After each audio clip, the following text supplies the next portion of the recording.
Welcome to another episode of Pop Cultured, which this week it's just a solo one from me. Dex has been incredibly busy. He has been in Paris, so if you're on Instagram, go check out Dex Does Cosplay and see what Dex has been up to in Paris. He's been on an amazing journey there and an event that looks so cool, so go check that out. Also, check out the post he's done on the Magic the Gathering pop-up. That's been really cool as well to see. But yeah, it's just a solo one from me, and I'm going to quickly go through some of the news that we've just had this week and catch up a bit. I am recording this on Monday night, so this will be out Tuesday, today. So I'll have recorded this last night. A couple of sad news to start with. We have had two amazing actors pass away, unfortunately. Wei Ching-ho has died at 83. For me, she was most recognisable as Madame Gao in Daredevil and Defenders, but she's done so much over the years. She's done Pixar, obviously a lot of other movies, and a highly decorated actor, and unfortunately has passed away. The family are deeply grateful for the incredible outpouring, love and support, and many beautiful messages, memories people have shared with the beloved Wei. And I am sorry if I have pronounced the name wrong slightly. I haven't heard anyone actually say it, so I do apologise if it's wrong, but very sad to hear of her passing. The other unfortunate big one is, unfortunately, we've lost Sam Neill. Obviously, most iconic role is Dr. Grant in Jurassic Park, and another movie, if you've not watched it, is A Hunt for the Wilderpeople by Taika Waititi. Fantastic film. But yeah, very sad news. It was, by the sounds of it, very sudden and unexpected. We did know that Sam Neill was suffering from cancer a few years ago, but was meant to have been fully cleared. Obviously, Jurassic Park is just a small part of his roles. He's obviously been in that, The Hunt for Wilderpeople, as I said. He has been in the action thriller on here, Sleeping Dogs, Peaky Blinders. He has done so many things. As I say, most will know him as Dr. Grant from the Jurassic Park series. A very sad loss. He seemed like an amazing guy if you watch some of the interviews with him. Just a really down-to-earth man. And it's a real shame to hear of his passing. No reports on what it was yet, unfortunately. But again, very sad. So I wanted to get the sad ones out of the way first before we start getting into a bit of the pop culture news and stuff that's been happening. On the Avengers front, because we've had our first posters released for Avengers Doomsday, and it does sound like the trailer may be coming at San Diego Comic-Con potentially. I read that online. We've also had a big concept mural from the amazing Andy Park. Unfortunately, that was his last thing he did for the Marvel concept team before being let go, which is still mad to me why they've let this guy go. He's worked on pretty much every Marvel movie, and also I think a lot of the Disney Plus TV shows. It's a real shame. But yeah, Avengers, it does sound like we will hopefully be getting a trailer soon. In terms of the concept art, the cast is pretty much on there as we thought it was. We get our first real looks at the X-Men. So there's Mystique, Beast, Magneto, Professor X, Cyclops, Gambit, and Nightcrawler. And we see them in their classic costumes. They are wearing like the X-Men 90s comic costumes, which is fantastic. Obviously a little bit updated and a bit different, but the colours are there. Cyclops was wearing the yellow belt across the blue suit and everything. It's very classic, how we think. There's the Avengers, the new Avengers, the Thunderbolts on one side, Fantastic Four on the other side with Shang-Chi and the Black Panther crew and Captain America and the Falcon. And then smack bang in the middle is Loki underneath Doctor Doom's chin, Thor in the top left if you're looking straight at it, and Captain America, or not Captain America actually this time, Steve Rogers. Maybe Nomad, we don't know, but it's Steve Rogers smack bang in the middle, which pretty much tells me that he is a main character and main staple. I think with the fact that Thor, Steve, and Reed Richards are like the biggest three, they're like our mains in this. Obviously, I think Steve will be a main because obviously you've got the Tony Stark connection with Doctor Doom, and then Reed obviously because it's Doctor Doom with the Fantastic Four. It's a big thing, isn't it? Same with Thor for the Tony Stark thing. A lot of characters probably still to come on this, or potentially not in this one, maybe in Secret Wars, but this is a big cast. This movie is going to be hard to pull off. I hope they pull it off. I really do. I'm a big Marvel fan, obviously, and I never want them to fail. I love them. I do enjoy pretty much every Marvel movie in some way. It's just, when I was a kid, we never had much of this. We had bits like Spider-Man every so often and X-Men, but to get all this is amazing. But there's a lot riding on this film, and they need to get this thing right. In terms of a character on there that we may see before, Kevin Feige has teased that there's an appearance of Yelena Belova Florence Pugh before Avengers Doomsday. There's only really one place she can pop up, which is Spider-Man, which we'd already had reports that she was going to be in there. I don't think she's going to be in Vision Quest, which I think is November time. But he's kind of spoiled that already by saying that she will appear, because there's only really one place she can show up. So, thanks, Kevin. DC-wise, I don't think there's been much DC. We've seen little snippets again from James Gunn filming Man of Tomorrow. Me and Tom spoke about all the Supergirl stuff, which no more's come out about that.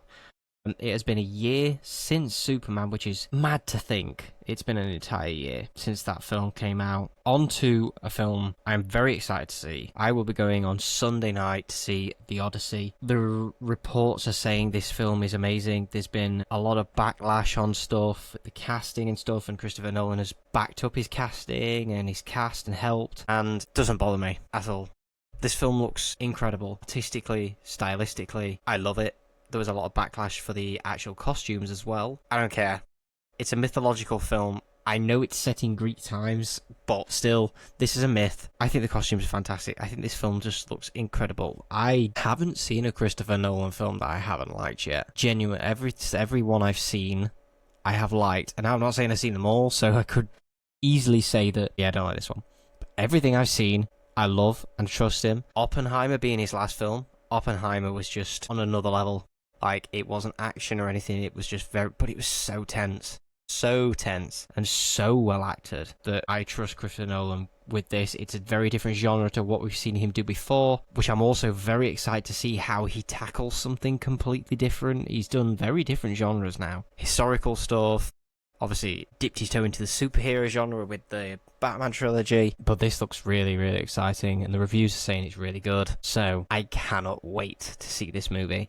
Another movie that's coming out that we've had teasers for quite a while, and now I went to see... What did I see the other week? It was Supergirl. It was actually Supergirl in IMAX, and they showed what I thought was going to be, originally, a summer release of all Tom Cruise's movies. So they showed Top Gun, Mission Impossible, everything, like snippets of Tom Cruise's movies. And I thought that's what it was leading to. I thought it was going to be an advert for, oh, we're going to do a summer of Tom Cruise movies. Not at all. It was to advertise his next movie called Digger. And this thing looked mad. You could tell that Tom Cruise was wearing a lot of prosthetics and made to look old and stuff, but I could not figure out for the life of me what this movie is. And the trailer dropped today, and I'm still kind of in the same boat. And then I've seen the makeup.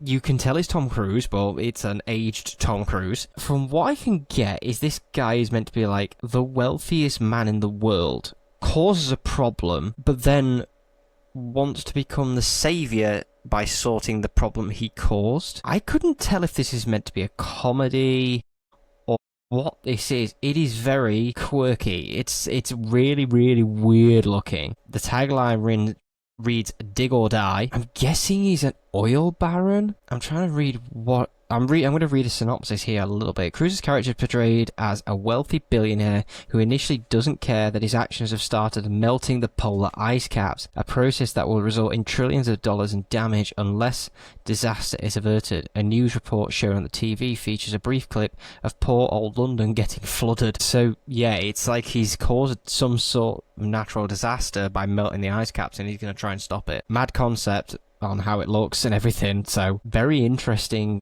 stylistically how it looks. I will probably go and see it because mostly I'm intrigued. I'm not like, oh, this looks amazing and excited.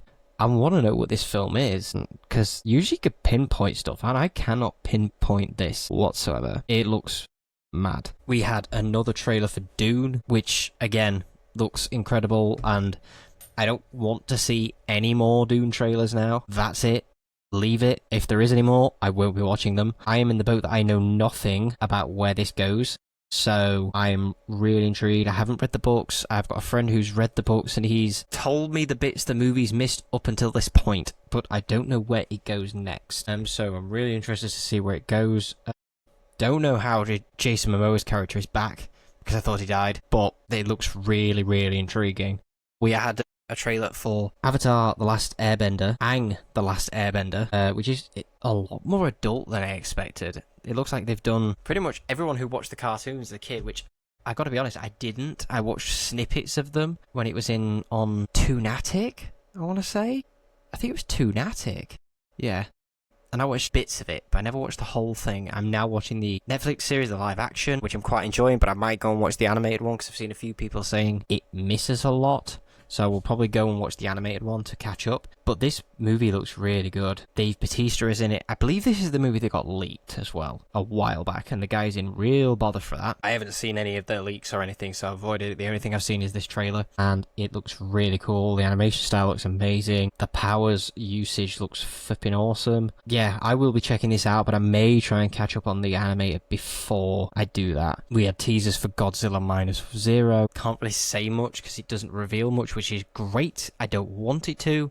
I really loved Godzilla Minus One, as a lot of people did. Kind of concerned about this one, because I'm like, I don't know if I needed a sequel to this. If it's not just a money grab and there was plans for this, I'm open to it, but I'm still a little bit concerned. I'm just like, don't know if I needed or wanted this as such, but time will tell on that one. There was one more story I had seen that I wanted to touch on, but it was Disney's Moana. I haven't seen it. I can't comment on it or anything like that. I've had friends who've seen it. It is literally just a carbon copy remake of the cartoon, but not as well by the sounds of it. They have pulled a lot of the colour from the film, which was in the animated, which it was a very bright, colourful film, which I really enjoyed. I didn't think it was going to be one of those that I did, but I really enjoyed the first Moana. I didn't mind the second one. It was nowhere near as good, but it sounds like it has just sapped all the colour out of it. And it being a full remake, yeah, that's fine, but it's only been 10 years. It's not even been that long since we got the original. Dwayne Johnson, love him or hate him, by the sounds of it, is so much better as the voice of Maui. He doesn't have the character down in live action, like the bombastic, over-the-top facials and all that, which obviously you can't do exactly to the animated because you can push boundaries with animation, but it sounds like he's pulled a lot of energy from this character that should. His wig doesn't look great, which he's made jokes at, but it doesn't. There was the odd trailer where I was like, oh no, it looks okay, but then reports are saying no, it looks terrible in the film.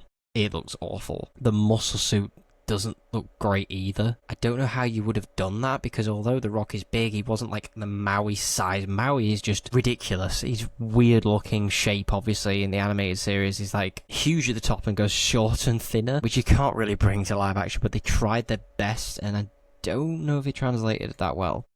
But the reviews aren't great, and the box office isn't great at all, and it's kind of showing that these live action remakes of the animated series are not working. Snow White I have watched, and Snow White is an absolute travesty. It's awful. I can't even say that the acting in it is good, because I don't think any of them played the characters well at all. It looks terrible. The CGI dwarves are awful. That film's terrible. Do not waste your time watching that film. But it hopefully will be showing Disney that these are not working. These animated films are beloved, and just churning them out into a live action remake and everything, it's just not working, and I don't know the solution. I mean, obviously the solution is to make original stuff, which surely they should be able to do. Pixar seem to be making original stuff all the time, and I know you can push the boundaries more with animated, but surely there is someone at Disney who can write original stuff for live action, because it's not working just doing remake after remake. And the box office showing you, the reviews are showing you. How have you not learned that yet? Yeah, that one really boggles my mind. That's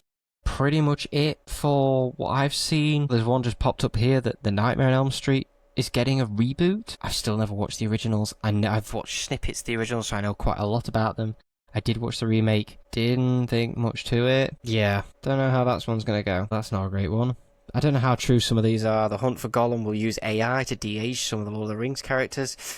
Ooh, that's not great, actually. These are just popping up as I speak. That's come from Andy Serkis. That's mad. Why would you use AI to do it? Elijah Wood, they're going to use AI to de-age him. Oh, that's... yeah, don't know how I feel about that. We'll see when more comes out about that. But yeah, just a very quick one from me, just to put something out for the week that we are still here. Me and Dex will be at Fantasy Forest this weekend. Dex will be there all weekend.